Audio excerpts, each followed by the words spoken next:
Bakugo is back, and due to the connection between him and the second user, he now has one for all.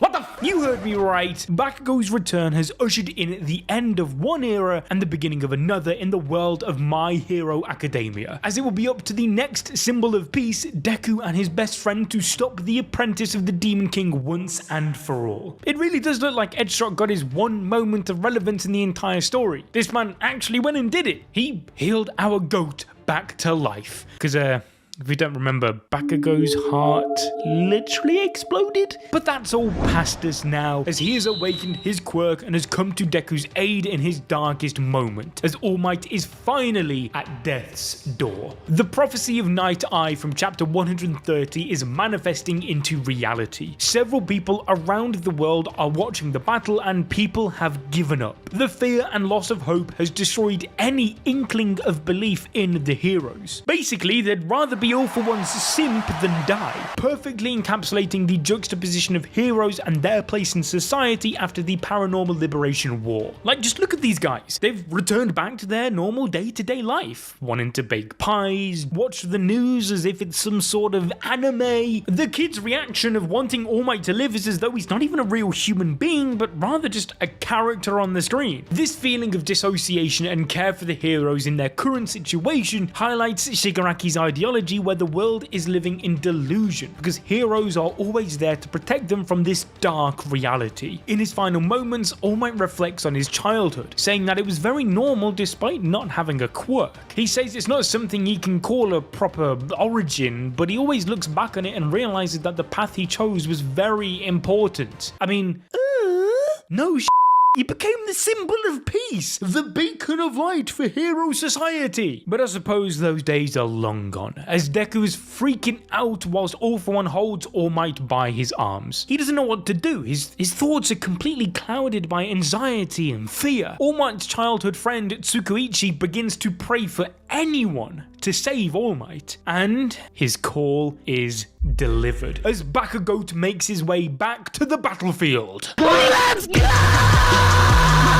This has also been alluded to for about a year now, as at Jump Festa 2022, Horikoshi said that Bakugo will have his biggest moment yet, which will make fans and haters of the character go wild. And so in hindsight, he was probably referencing this moment. Beyond Bakugo's character arc, there is something very important that we have to talk about here, and that is Kacchan's eyes, as they are fully awakened. They also look surprisingly similar to Deku's eyes when he's in 100% full cowling mode. This is because Bakugo is still in his quirk awakened state.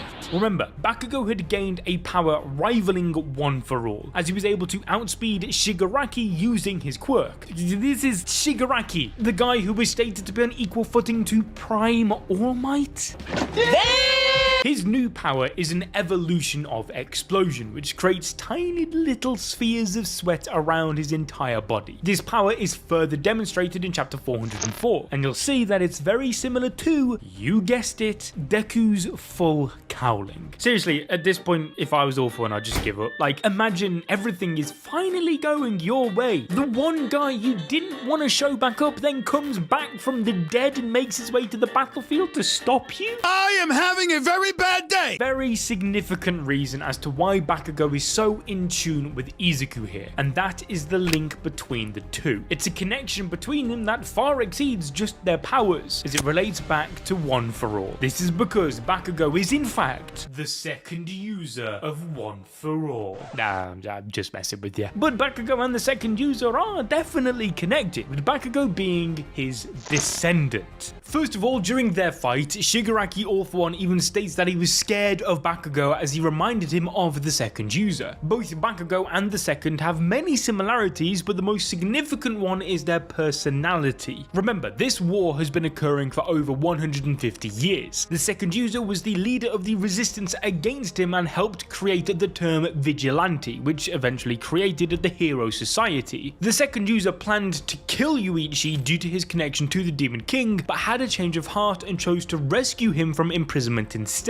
He gave gave out a helping hand to save Yuichi from his misery and was the primary fuel to boost his willpower to go up against his brother. This is a clash of wills. The only way All For One can steal the quirk is by overpowering it. Therefore, the parallels are seamless in chapter 404, as Deku's willpower was about to die out just like Yuichi's, but here comes Bakugo to perform the same act of heroism to bring out an outcome that defies destiny. He too has had a change of heart, quite literally symbolized through his old one exploding and receiving a new one from Edgeshot. Bakugo now understands his role as a hero, which reminds us of chapter 120, when it was stated that Deku and Bakugo can become the ultimate heroes, ones who save by winning and win by saving. This is why Deku doesn't believe he's giving up on victory if he uses Gear Shift once again. All of this connects to when All For One was scared witnessing Bakugo's awakening, as he was reminded of his worst enemy. All For One was crying whilst killing the second user, as opposed to his usual sadism when he was defeating one. It's implied to be due to him blaming the second user for the passing of his little brother Yuichi, but that's a minuscule detail compared to this. Bakugo's own DNA is inside